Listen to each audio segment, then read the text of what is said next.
your parents are not coming here. Yeah. But it's okay. We're going to continue our studies in our systematic theology, I should say. We're still obviously in theology proper. And last week we ended the discussion about God's creation. And as I said last time, when we talk about the works of God, it's not limited only to God's creation, right? It also extends to His rule over His creation, and it extends to His redemption of His creation, and it also extends to His judgments of His creation, which we will see later on how God will judge His works towards the end of time. So again, aside from God's creation, part of His work is God's sovereign rule. So that's what we're going to be discussing tonight, God's sovereign rule. But before we begin, let's look to the Lord in prayer. Father, we thank You for this afternoon, for bringing us here on a Saturday where most of us, Lord God, could just stay home and go to the mall or have some leisure, Lord, but we chose, Lord God, to be here. We thank You for bringing us here. We thank You, Lord God, for the hunger and thirst You've caused in our hearts to know more about You, Your word, Your doctrine, which is very important for us to know, Lord God, as believers, that we may fully understand where we stand, Lord God, with regards to the things of God, with regards to Your truth. So Lord, we pray, God, as we discuss Your sovereign rule over Your creation.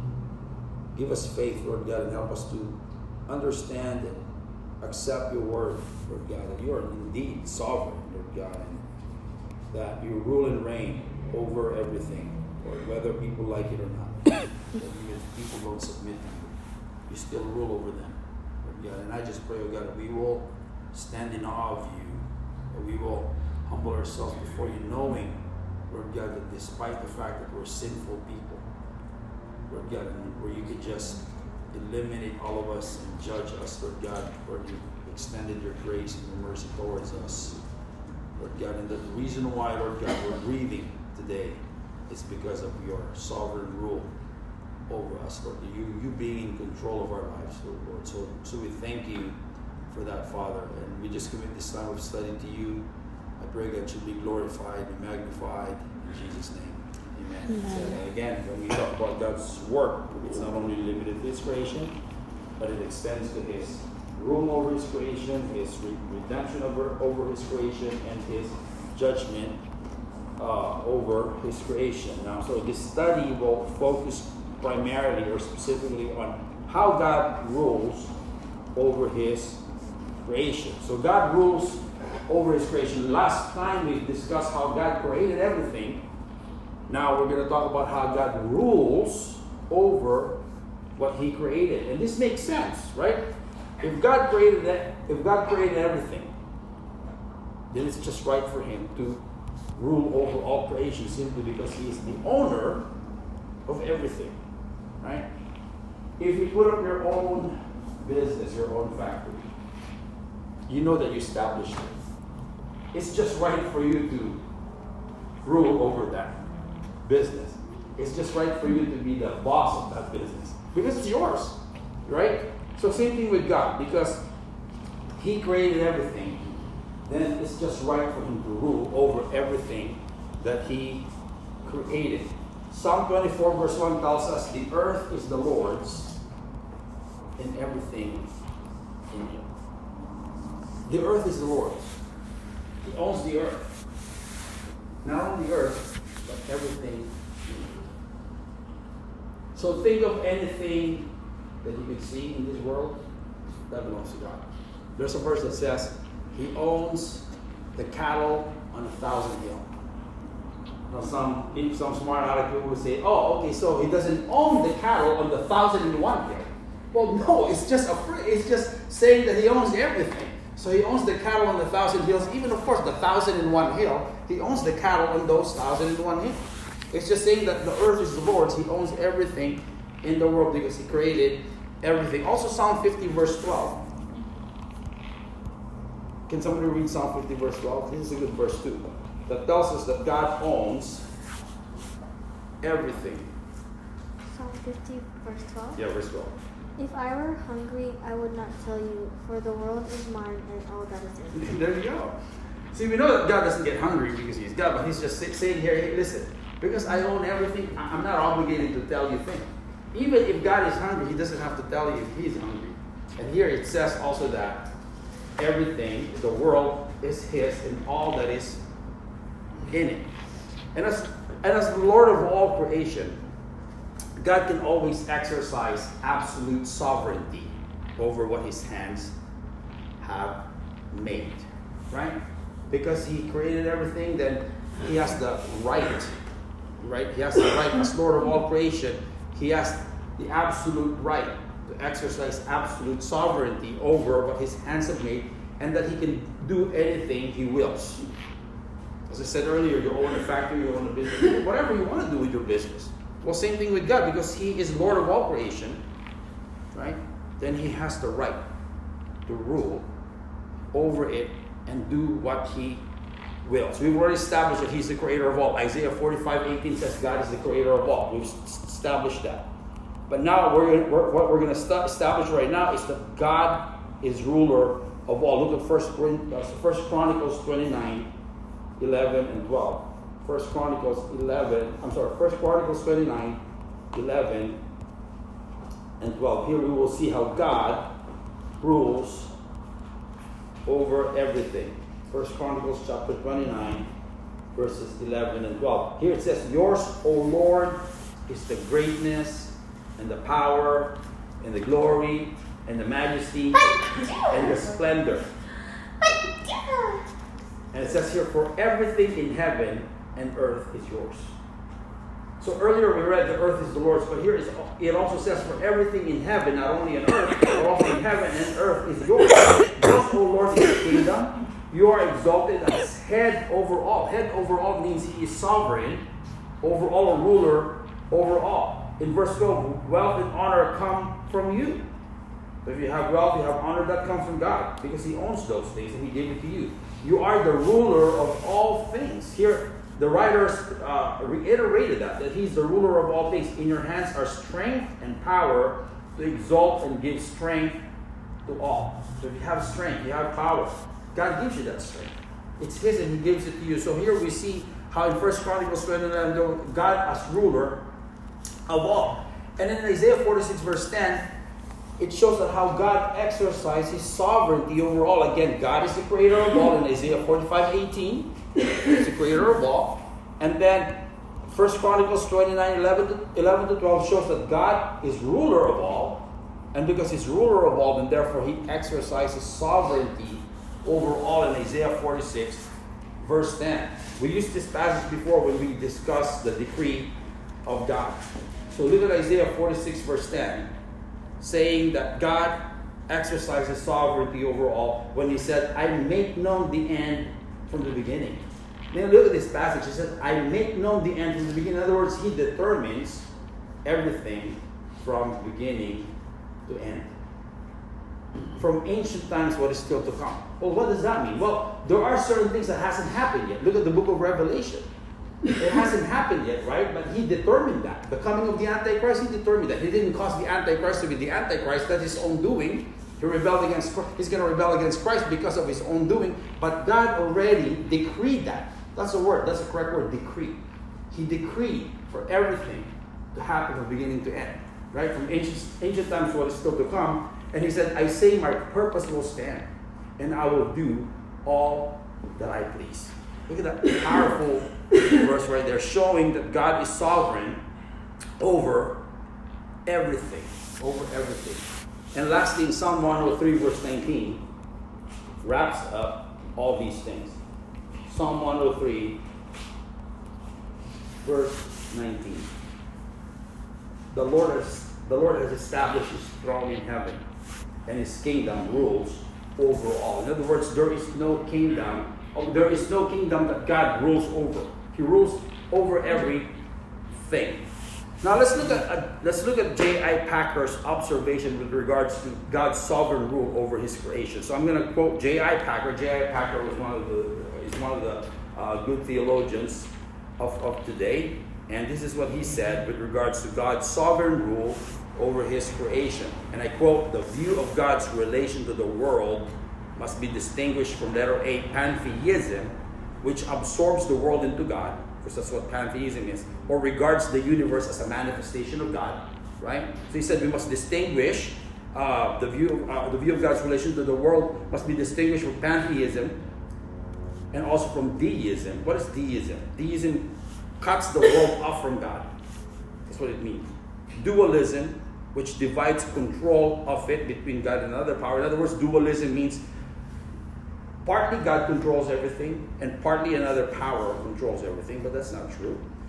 And letter D, indeterminism, which holds that it is under no control at all. That's what indeterminism teaches, that the universe is under no control at all.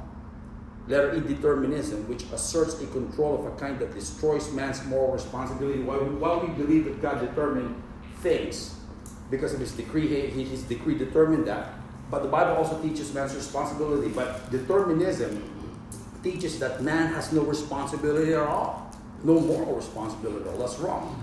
Letter F, the doctrine of chance, which denies the controlling power to be rational. In other words, the doctrine of chance teaches that everything just came here out of chance, right? So they deny rational thought about control of power, that there's someone controlling everything. And letter G, the doctrine of fate, F-A-T-E, which denies it to be benevolent, end of quote. So again, let me read it again. The view of God's relation to the world must be distinguished from A, pantheism, B, deism, C, dualism, D, indeterminism, E, determinism, F, the doctrine of chance, and G, the doctrine of fate, F-A-T-E. So the doctrine of God's sovereign rule is set forth in the biblical teaching of his preservation and his providence. So there are two things we're going to discuss today. So the doctrine of God's rule is set forth in the biblical teaching of his preservation and his providence. So first we're going to look at God's preservation. God's preservation. Preservation concerns with how God maintains the existence of his creation and how he cares over these things. So that's what preservation means. So preservation concerns with how God maintains the existence of his creation. So he created everything. What does it end there?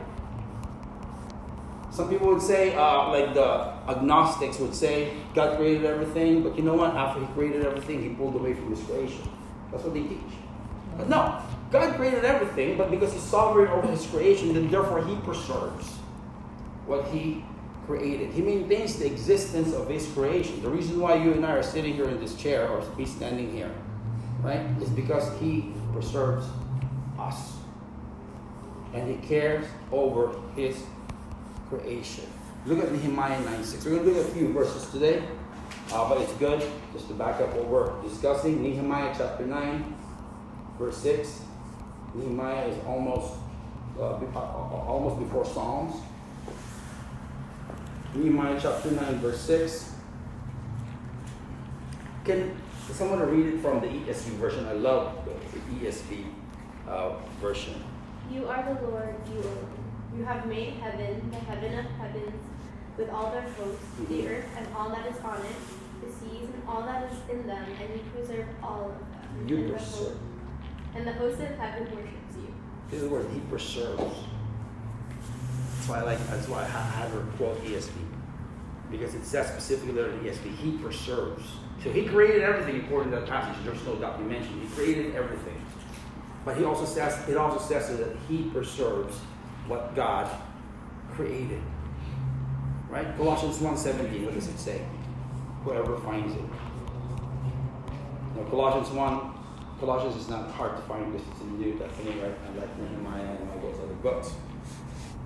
So Colossians chapter 1, verse 17.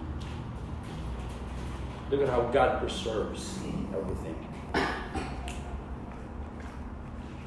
Anyone?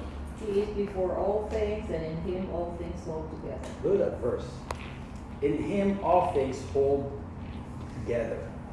You know the reason why all the planets are not bumping into each other is because he holds them together.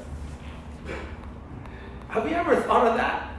If God does not hold things together, we would be floating in the air right now because He's going to let go of gravity, right? And then all the water in the ocean will just overwhelm us. Because according to Proverbs chapter 8, He sets boundaries on the water so they won't overstep His command. Could you imagine if the Lord is not in control of everything, if He's not holding things together, then everything would be chaotic in this world. This is the reason why we're still here in this world. This is the reason why we're still breathing, right? Because He keeps everything intact. So if this is the case, there's no reason for us to worry, right? At times we do, as human as we are. But if you look at it, if you ponder this verse, He holds all things together. That includes my life, right? Another verse is in Hebrews 1:3. It's beautiful, which we could, correlate with Colossians. Hebrews chapter 1, verse 3. Anyone finds it, please read it. Hebrews 1:3. Yes. Who being the brightness of His glory and the express image of His person, and upholding all things by the word of His power, when He had by Himself purged our sins, sat down at the right hand of the Majesty. The middle part of it where it says, He upholds everything by the word of what? His power? His power. And other translations said, sustaining all things by His powerful word. Everything is sustained because of what Jesus said. Like Proverbs chapter 8, as I said earlier, it says, He gave the water, the ocean, His commands. He gave the ocean its boundaries so the waters would not overstep His command. I used this example before. The Atlantic Ocean and the Pacific Ocean, where there's a line, actually. You would see the different color. If you go to YouTube, you can see it. Here's the Atlantic Ocean, here's the Pacific Ocean. It has two different colors. But the water are not crossing each other. Why? Exactly what the Word of God said. He upholds everything by His powerful word. Proverbs chapter 8, He says, He gave the water boundaries so it won't overstep His command. So He commanded that. That's why I said earlier, as believers, we should not be fearful, we should not worry, because the Lord upholds us, everything. Because He created everything, therefore He preserves everything. He maintains the existence of His creation, and He also cares for these things. If He cares for water like that, for oceans, later on we're going to see how He cares for the stars. Would not He care for us more? Right? So even as we study theology, you could use application here. As we become stronger in the faith because of doctrine, we understand the doctrine of God's sovereignty. Our faith in Him becomes stronger, and therefore, when we face problems of all kinds or situations that seems hopeless, we're not gonna fear because we know who is in control. Right? It's the Lord who preserves His creation. He maintains His creation, the existence of His creation. He cares for these things. So therefore, He faithfully provides for the needs of what His hands have made according to His purpose for them. Because God has purpose for things, and therefore He will not only maintain their existence or take care of them, but even provide for His creation. So we will see how God cares for even inanimate creation. When I say inanimate, of course, lifeless things that are non-living things, I should say. Look at Isaiah 40, verse 26. This is a good passage. How God cares over stars in the sky. Isaiah 40, verse 26. See how God rules over them and how He cares for them. In verse 26, lift your eyes and look to the heavens. God said, who created all these? He who brings out the starry hosts one by one and calls them each by name. Could you imagine? Each star has a name. God named each one of them. I could not even count the stars, right? It says, because of His great power and mighty strength, not one of them is missing. Think about that. Not one of them is missing.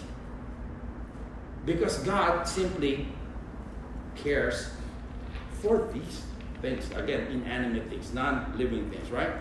And if that is the case, what more with every creature? He cares for every creature. Look at Psalm 104. It's a lengthy passage, but it's okay. We're going to read a lot of lengthy passages today, but it's fine. So we will see.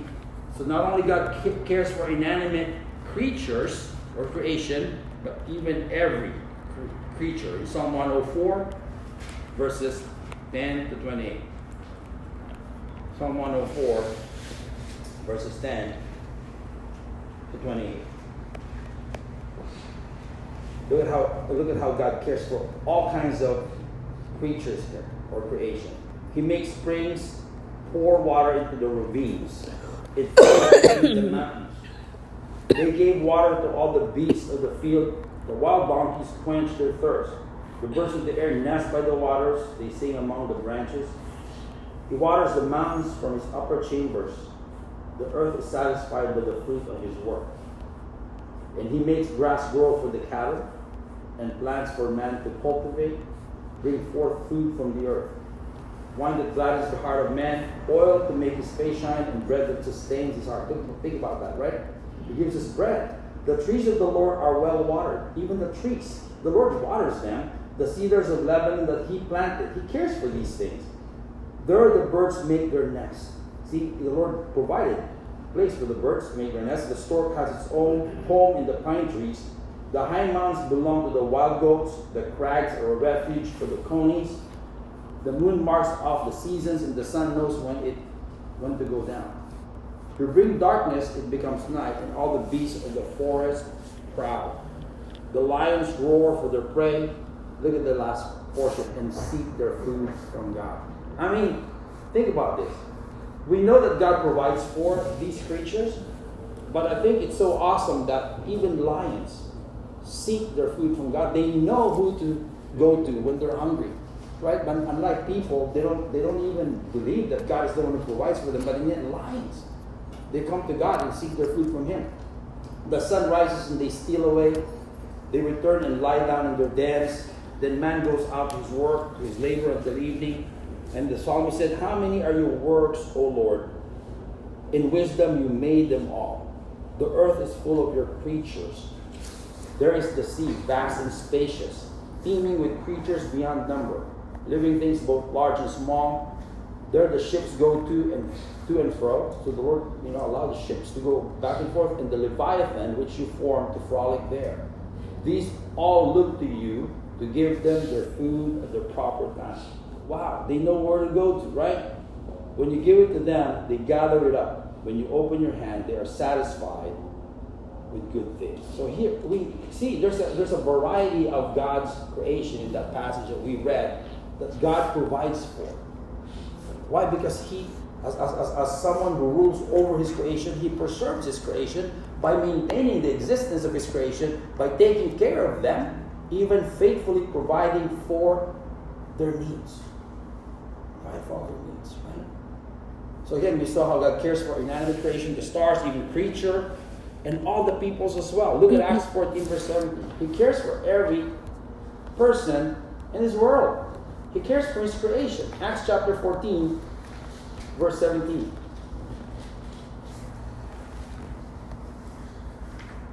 Acts 14, verse 17. Even, I'm not talking about believers. I'm talking about people in general. Look at verse 17. Yet He has not left Himself without testimony. So everyone should know God. Why?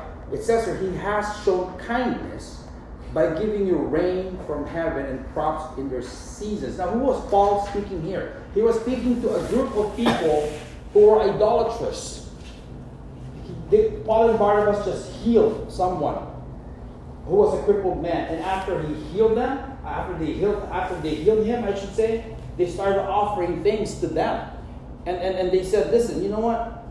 I'm telling you to turn away from these worthless idols to the living God.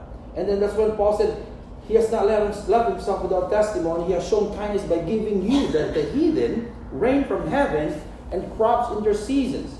This is common grace. church. He provides you with plenty of food and fills your heart with joy. And a lot of people, they don't realize this, or the unbelievers should say, that their food comes from God. They deny God, but they don't realize that it was God who provided rain, according to this passage, allowing crops to grow in their season. He provides them with plenty of food and fills their heart with joy. They enjoy the blessings. They don't even know who's blessing them. And that's a sad part. But here we see the common grace that not only God provides for his elect, but he provides for everyone. That's why he causes the sun to rise for the wicked and the good. That's common grace. That is common grace. And also Acts 17:25. See how God cares for his people. A sovereign over all. Acts 17:25. Here it says, and he's not served by human hands as if he needed anything, because he himself gives all men life and breath and everything else. So not only he gives us life, the breath in their nostrils. And I always tell this to people, the reason why we're still breathing right now is because of God's mercy. The reason why those wicked are still breathing right now is because of God's mercy. And not only he gives them life and breath, but he also gives them everything else. Everything that they have, those nice cars, jobs, houses that they have, beautiful things that they have, it all comes from the Lord. But they don't realize that, and that's a sad part. That's why as believers we know how to give thanks to the Lord at the end of the day, right? We thank the Lord for everything. We're supposed to do that. And also look at verse 28. Again, this is how he cares for everyone. For in him we live and move and have being. It's because of the Lord. See how the Lord cares for his people by providing for their needs. And if this is the case with everyone in general, what more with God's elect? Right? What more with God's elect? Those people whom he predestined. Those people whom he chose even before the foundation of the world. Let's look at a few verses. Psalm 37, 23 to 29. Now, these verses only pertains to how God takes good care of his own people.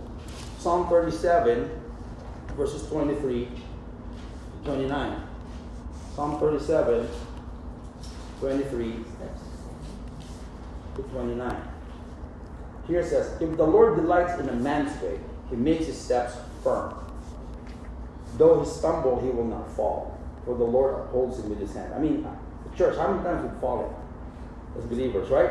But we don't fall all the way beyond grace. Why? Because it is the Lord who upholds us with his hand. And not only that, the previous passage says he makes our steps firm. Sometimes we think, hey, you know what? I've overcome the trial. Listen, you overcame the trial because of God, because he sustained you by his grace. You didn't overcome it on your own. Let's be realistic here. On our own, we're not going to be able to do it. And in verse 25, look at this. The psalmist said, I was young and now I'm old. Yet I have never seen the righteous forsaken, or their children begging bread. It's a fact that if you are a child of God, if the Lord provides for the wicked, why wouldn't he not provide for you? And I like what someone said. I was young and I'm old, but I've never seen. I still yet to see a righteous person being forsaken or the children begging bread. It didn't happen. And I've seen this in my own life. They're always generous and lend freely. Not only they're well provided for, but they also give. Not only God provides for them, but they also give. They're always generous and lend freely. Their children will be blessed. And then until what verse they said, 29, right? Turn from evil and do good. That's our responsibility as believers. Then you will dwell in the land forever. For the Lord loves the just and will not forsake his faithful ones. Mm-hmm. They will be protected forever. Look at that. How the Lord cares for us. Protected forever. Right? But the offspring of the wicked will be cut off. The righteous will inherit the land and dwell in it forever. Now you may say, hey, we don't dwell in the land forever because we will die. Yeah, we will die, but you know what? Remember, we talked about the millennial reign of Christ. We may die and be in the presence of God temporarily, but when Jesus Christ establishes earthly rule here, we are going to dwell in this earth for a long time until beyond eternity when new heaven and new earth comes in. And also Isaiah 41, 9 to 13, which speaks of how God takes care of his elect. Isaiah 41, 9 to 13. Isaiah 41, 9 to 13. Look at this. This is a beautiful passage. The Lord told people of Israel, course, it pertains to the elect, or one whom God chosen. I took you from the ends of the earth. From its father's corners I called you. I said, you are my servant. I have chosen you and have not rejected you. Remember the Lord said, you did not choose me, but I chose you. When He chose us, He did not reject us. Think about that. What is there for the Lord to choose us? There's no reason, right? Because we're all sinful, but He chose us because of His grace. So do not fear. Look at this provision. For I am with you. That's His protective care. He cares for His saints. Do not be dismayed, for I am your God. So if you are experiencing fear at the moment, think of this verse. He said, do not be dismayed, for I am your God, and I am with you. The Lord said, I will strengthen you and help you. And again, this is a provision from the Lord, right? This is how God provides for us. I will strengthen you and help you. I will uphold you with my righteous right hand. And look at verse 11. All who rage against you will surely be ashamed and disgraced. Those who oppose you will be as nothing and perish. Though you search for your enemies, you will not find them. Those who wage war against you will be as nothing at all. For I am the Lord your God, who takes hold of your right hand and says to you, do not fear. You know where it says here that those who oppose you will be as nothing and perish? Actually, you know what? That actually happened in my life. There are people who opposed me, who shared the gospel before at my workplace, and everyone was persecuting me. And little by little, the Lord just dealt with them.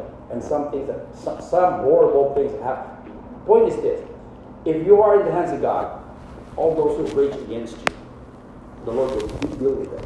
The Lord will deal with them. And that's how He protects His people. And that's how He provides for them. And also look at Matthew 6:25-34. We see how, again, this pertains to the elect. Matthew chapter 6. 25-34.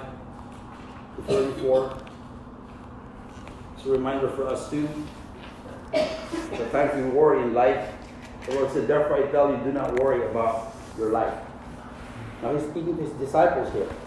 What you will eat or drink, or what about your body, what you will wear. Is not life more important than food, and the body more important than clothes? And He used the birds of the air as an example. They do not sow or reap or store away in barns, and yet your heavenly Father feeds them. Are you not much more valuable than they? Who of you by worrying can add a single hour to his life? You lost your job, you don't know where to get your next meal. Just do not worry. Because, again, the Lord will provide.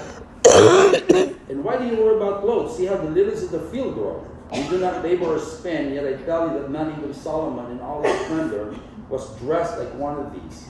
If that is how God clothes the grass of the field, which is here today and tomorrow is thrown into the fire, will not much more clothe you, O you of little faith? So do not worry, saying, what shall we eat, or what shall we drink, or what shall we wear? How do I know that this is for the believers? Because look at what the Lord said in verse 32. For the pagans run after all these. So He was telling these disciples, He was telling us, listen, pagans run after all these things, right? The Lord told them. But what did the Lord tell them? But the Lord, the Father knows that you need them. And here's the key. Seek first His kingdom and His righteousness, and all these things will be given to you as well. Now, what about our salvation? Will the Lord continue to keep us until the end? Absolutely. Look at John 6:39. Again, here's a promise. Okay, so since we're talking about how the Lord preserves His creation, now specifically His elect, not only providing for us materially or financially or physically, but even taking care of our spiritual life. John 6:39, what does it say? It says, and this is the will of Him who sent me, that I shall lose none of all that He has given me. So in other words, if you are an elect person, if God has chosen you before the foundation of the world, if you're one of the people that has been given to Christ by the Father, it says here, the Lord will never lose you. It's a promise, and that the Lord will raise you up at the last day. It's very clear. John 10:28, Jesus said, "No one can snatch you out of my hands." If you're in Christ, no one can snatch you out of His hand. So that's how the Lord preserves. Again, we saw how Again, preservation concerns with how God maintains the existence of His creation and His care for all what His hands have made, and how He faithfully provides for them as well, according to His purpose for them. And we saw how He cared about inanimate objects, every creature, every person in this world, and mostly the elect people of God. And the next one is His providence. I said the doctrine of God's sovereign rule is set forth in the biblical teaching of His preservation, which we discussed, and also God's providence as well. So what is providence? Providence concerns with how God directs everything to its divinely appointed goal. That's what it means. So providence concerns with how God directs everything to its divinely appointed goal. You know how people will say sometimes, good luck. I tell them, I don't believe in luck. I believe in divine providence. Because luck has something to do with chance. Right? Luck has something to do with chance. Some people say, hey, you know what? I'm so lucky that I was standing at the right place at the right time. And the other person said, you know what? He's so unlucky that he was standing at the wrong place at the wrong time. That's not a chance. That is providence. Providence concerns how God directs everything to its divinely appointed goal.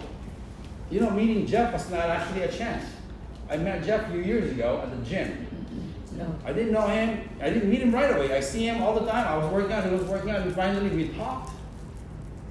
And then I didn't realize he's a Christian. And then he was looking for someone, you know, to have accountability with, sort of like a disciple thing. And then we started meeting. We met for a while, and then we lost communication for a while too.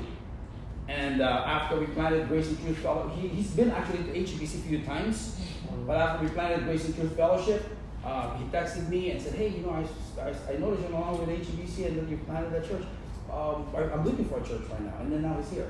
So is that a chance? That's not a chance. That is divine providence. Right? That is divine providence. We don't believe in chance. So again, providence concerns how God directs everything to its divinely appointed goal. We see it in Isaiah 46 verse 10 earlier. Let's go back to Isaiah 46 verse 10 for us to see the meaning of it. For us to see the whole picture. I like this passage because this is what the Lord says. I make known the end from the beginning. He determined the end from the beginning. Right? That's what it says. From ancient times, what is still to come. In other words, even the ones that are still to come, it's already been determined. If you look at the book of Revelation, it hasn't happened yet, but the Lord already determined it, what exactly would happen. From the seven seals to the seven trumpet to the seven bowls and the coming of the Antichrist and the persecution of the believers, the tribulation stage, I should say, and how Israel will flee to the desert and how God will protect them. Everything has been declared by God here. That is His decree. I say my purpose will stand and I will do what I please. So this is a perfect example of how God directs everything to its divinely appointed goal. So in other words, by His providence, God works out His decree for all actual things.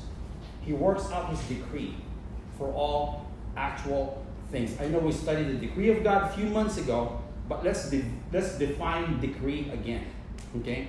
For the sake of those ones who weren't there. It was a good discussion. When we talk about the decree of God, we discussed it for weeks.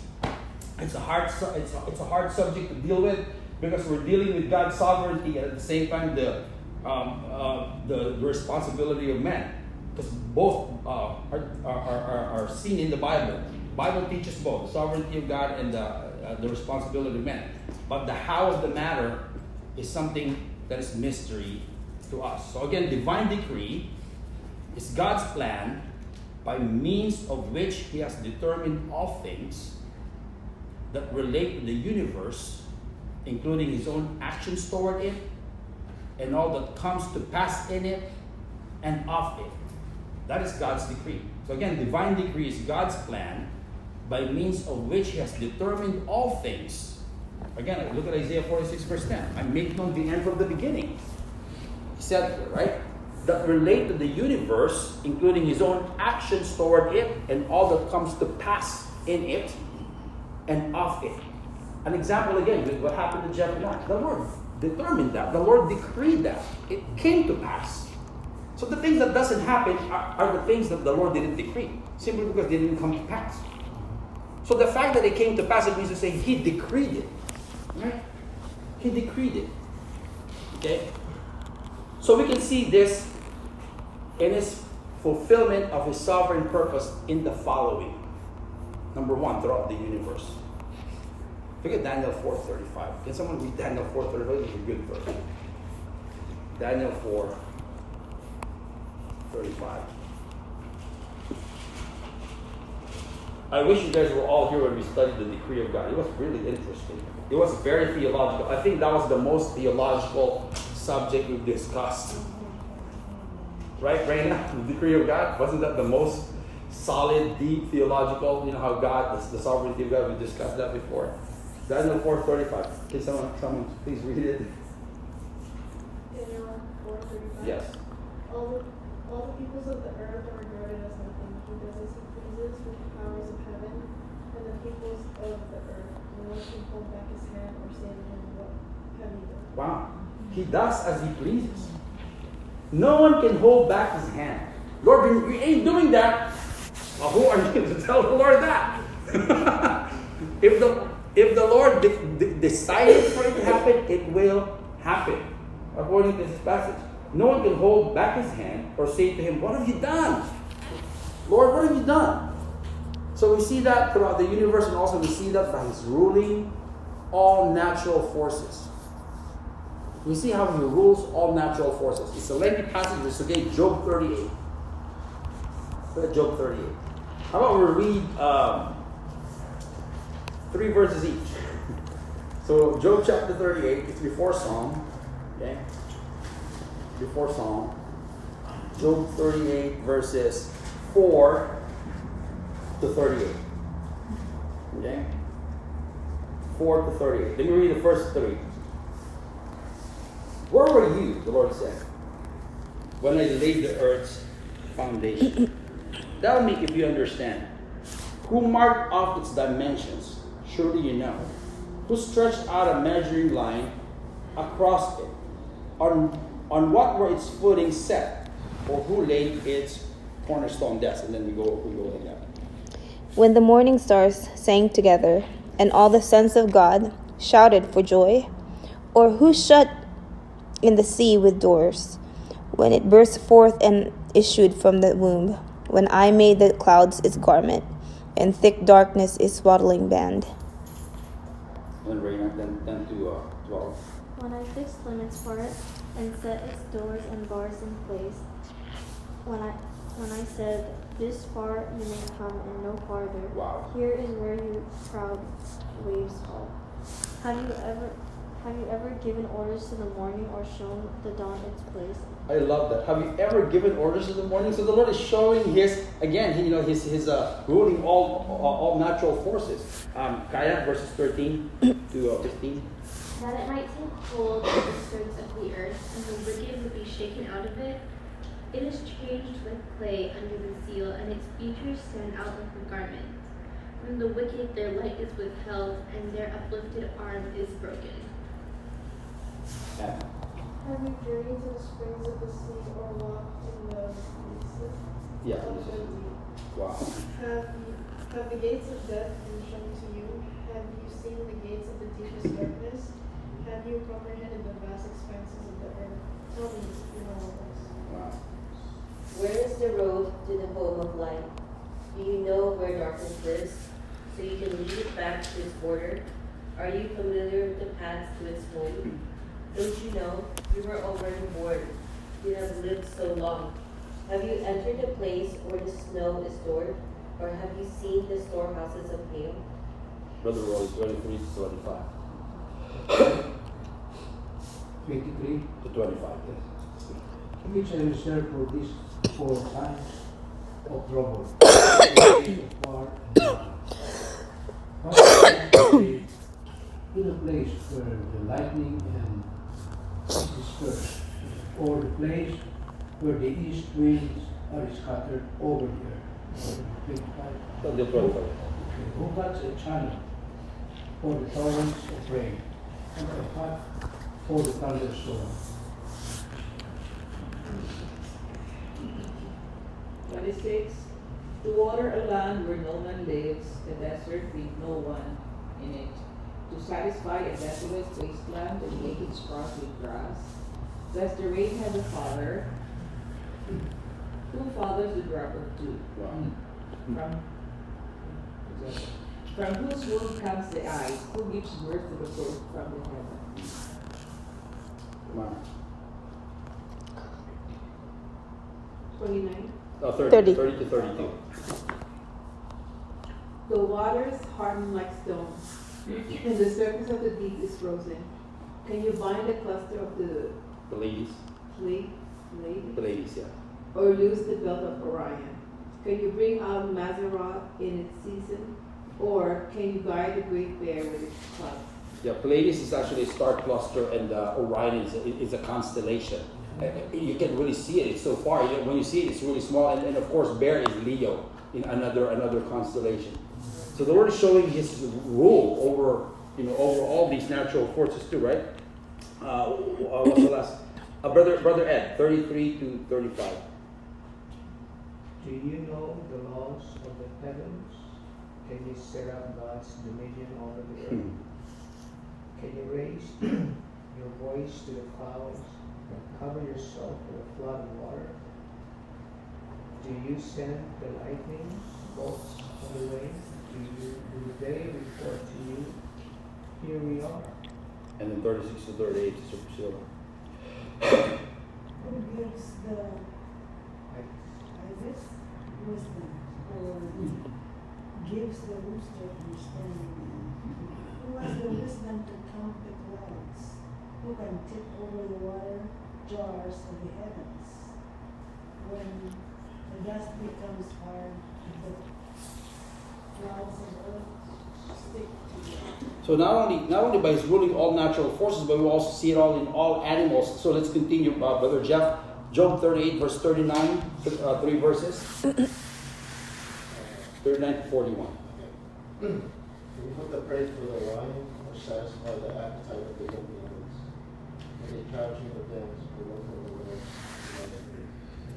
It provides food for the raven, and then what's right God. The honor of God for the lack of food. See, we see that, right? And if you want to keep reading later on, you can read it until verse 30 of chapter 39. You'll see how he also rules over all animals. And also we'll see by His controlling all angels. Even angels He controls. He rules over angels. Even we're talking about both angels, good angels and wicked angels. Look at Job 1 verse 12. This is Satan right here, right? Satan wanted to inflict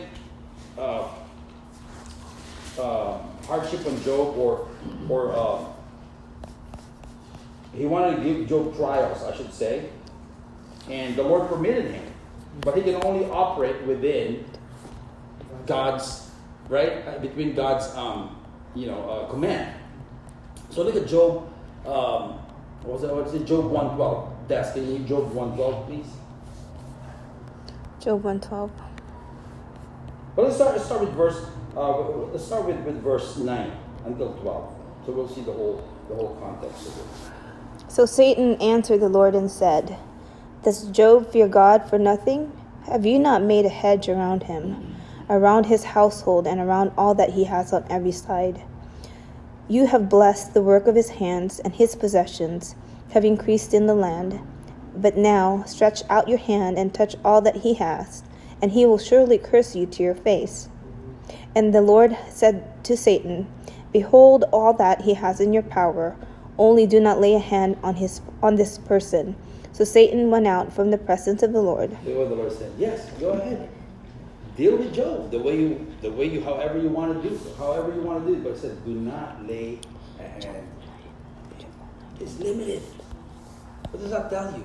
The problems that you face, the trials you experience from the devil, the temptations, it has a limit. The Lord will never let you be tempted beyond what you can bear. He will never give you any trials that you won't be able to handle. There's a limit. That tells you that God is sovereign even over demonic forces. Remember Simon Peter? What did the Lord tell him? Simon, Simon, Satan has asked to sift you as wheat. But the point is this: the devil asked permission from God first before he could lay a hand on you. And when he does lay a hand on you, there's a limit to it. What does that tell you? That God is sovereign even over demonic forces. Look at Job chapter 2, verse 6, another one. The Lord said to Satan, very well, then he is in your hands, but you must spare his life. So the Lord tells you, do not kill him or you're dead. Look at that, right? And then we fear the devil. Yeah, he's a scary being. I'm not saying he's not. But you know what? Our life is in the hands of God. Again, this is God's provision, right? I mean, God's provision concerns how God directs everything to its divinely appointed goal. Okay? Not only that, even over nations. We see how God rules over nations. Look at Daniel 4:25. Daniel 4:25.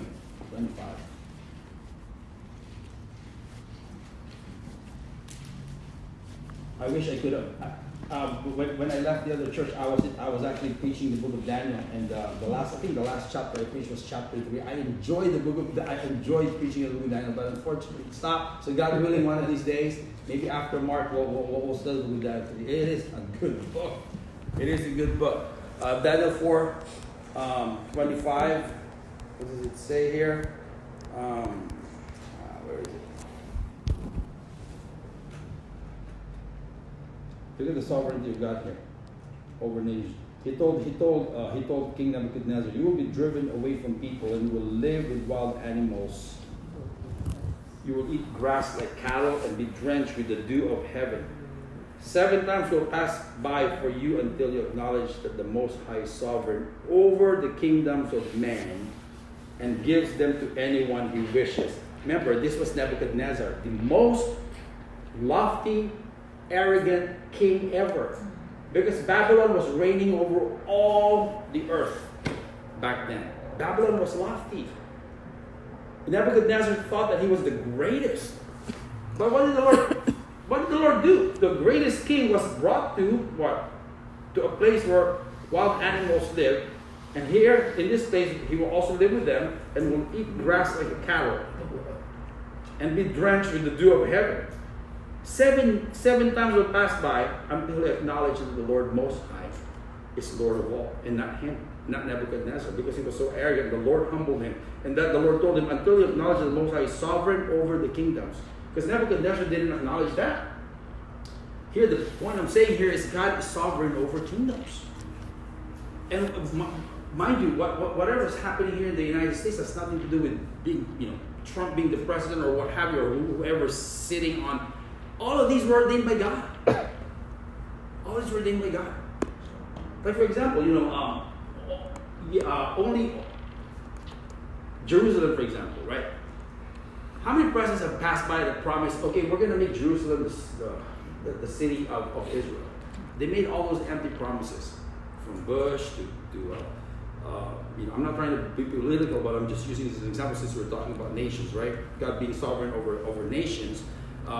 Clinton and then Obama, they all promised that Jerusalem would be Israel's city. But it was only Trump who made it happen. But again, it's the Lord's doing. Proverbs 21 says, the king's heart is in the hand of the Lord, and he directs it like a water course wherever he pleases. Think about that. He directs it like a water course wherever he pleases. He taps into people's hearts and says, no, this is what you're going to do. They can't do anything about it. So now that we see that Jerusalem is recognized, which tells us now that we're living in the last days, because the third temple is almost being built. And we discussed that last time. So again, all these were part of God's providence. He determines all these things, right? As I said earlier, God works out his decree for all actual things. So not only nations, but even individual persons as well. Look at Jeremiah 1:5. Individual person. Now we know Jeremiah was a prophet of God, but the point of the matter here is this. When God calls someone to do something, he'll make sure it'll be done. He'll make sure it'll be done. Like Cyrus, for example. The Lord used Cyrus to, for the Israelites to be able to rebuild the second temple. The Cyrus was the one who allowed Israel to go back after Babylonian captivity to rebuild the second temple. And Isaiah prophesied about Cyrus 100 something years before Cyrus came. And Isaiah specifically mentioned the word Cyrus. How did he know about Cyrus? Because of the Spirit of God. Isaiah didn't know who Cyrus was. When he made the prophecy, the first temple was still intact. He made a prophecy about Cyrus coming, allowing the Israelites to rebuild the temple. Fast forward, after over 100 years, after captivity in Babylon, Cyrus let the Jews go back and rebuild the temple. Who raised Cyrus? The Lord. The Lord said, I will raise my servant Cyrus to rebuild the temple. You see how the Lord does it, right? So even individual persons, look at Jeremiah 1:5. What did the Lord tell Jeremiah? Before I formed you in the womb, I knew you, or I chose you. Before you were born, I set you apart. I appointed you as a prophet to the nations. Whoa! Jeremiah made all kinds of excuses. Hey, Lord, I'm just a youth. Why are you choosing? The Lord said, no. Don't say you're a youth. Because you must go, the Lord told him. You must go to everyone I send you to. When the Lord ordains something, He'll make sure it happens. Again, this is part of His providence. Part of His providence. Right? And not only this, not only even persons, as I said earlier, Proverbs 21 verse 1, the king's heart is in the hand of the Lord, He directs it like a water course wherever He pleases. Right? But even He overrules people's misfortune. What seemed to be misfortune to us, mostly as believers, it's not misfortune because God ordained it to happen. But He overrules that. Remember Joseph in the Old Testament? His brother sold him. Was that a chance? Hey, you know what? It just so happened, unlucky Joseph was sold by his brothers to Egypt. No, that was part of God's plan. Look at Genesis 39, 1 and 2. Let's look at a few verses here so we'll see. That was part of God's plan. So He overrules even people's misfortunes. Genesis 39.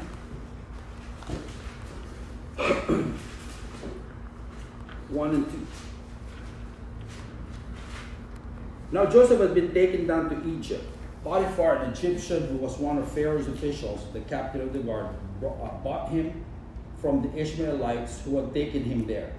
And verse 2, the Lord was with Joseph, and he prospered, and he lived in the house of his Egyptian master. And look at Genesis 39 verses 21 to 23. 21 to 23. Look at the Lord's providence here. He allowed it to happen, right? So obviously, fast forward, to make a long story short, he went to jail for a crime he didn't commit. Okay? So that's not a chance. That's not some, we may call it misfortune, but the Lord ordained that. The Lord was with him in verse 20 and showed him kindness and granted him favor in the eyes of the prison warden. So the warden put Joseph in charge of all those held in the prison, and he was made responsible for all that was done there. In verse 20, the warden paid no attention to anything under Joseph's care because the Lord was with Joseph and gave him success in whatever he did. And lastly, in chapter 45, verse 7, what did Joseph say? Fast forward to when he revealed himself to his siblings. They were all worried. They were all sorry to him. But look at what he said in chapter 45, verse 7. But God sent me ahead of you to preserve for you a remnant on earth and to save your life by a great deliverance. So the Lord used Joseph. The Lord allowed all these things to happen to Joseph's life because of the great famine that will come. So He used him. Sometimes before God uses us, He allows us to go through things. And we call it misfortune, right? Sometimes. But it is the Lord who allowed these things to happen. So, however, as we look at the truth of God's providence, there are several problems that we can view. One problem is, okay, we believe in God's providence, but the problem is, what about the prosperity of the wicked? Is that part of God's providence? What about the suffering of godly people? Is that part of His providence? These are seems to be problems, right? How about the suffering of undeserving people? Think about that. Suffering of undeserving people. And God's involvement in the actions of personal, accountable creatures. So these are problems that we can see as we look into the truth of God's providence. So we're going to look at these problems next week. So stay tuned. Okay? Stay tuned. Same channel, same station. So we will see the problem of the prosperity of the wicked, the problem of the suffering of godly people, the problem of the suffering of the undeserving people, and the problem of God's involvement in the actions of personal, accountable creatures. So come back next week, we're going to discuss that.